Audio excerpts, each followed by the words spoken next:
watching him really improve and recover has just warmed my heart. So the floor is yours, Mr. Fletcher. Okay. First, I'd like to say, I'm so glad I got the chance to say this. Thank you.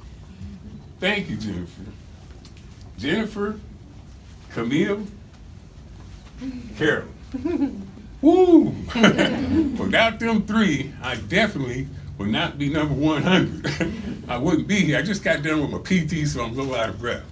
And I got 21 different medicines in me too, so that don't help either. But I have to take this opportunity. This thank you is so inadequate. It is not nearly enough to say thank you. I've seen this young fella here a whole bunch of times too. I've been on a long journey. Okay, I got a heart transplant this time. 5 years ago, I had open heart surgery and I had a valve replaced. So they replaced my valve. I had a pacemaker put in also. I had stents put in. Everything they could do to the old heart, they did it. And I was like, what do I got to do to get a new one? Because this one's about out. I had the pacemaker. Janet, I'm sorry, didn't mean to. I talked to this young lady a bunch of times.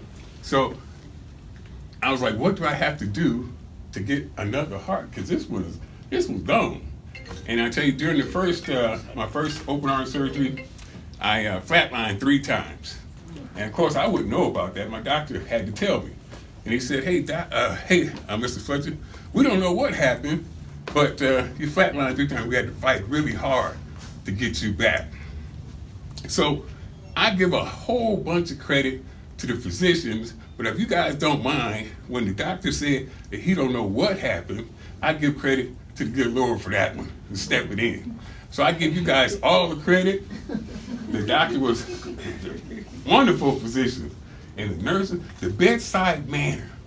Okay, from a patient's point of view, it is so important. When that nurse, I'd have a nurse, the nurses are fantastic. I'd have a nurse come and whisper in my ear, 2, 3 in the morning, Mr. Fletcher, I'm praying for you. And that's a nurse. And she come to my bed and tell me that she was praying for me. Whoo! I'm ready to get him start walking in.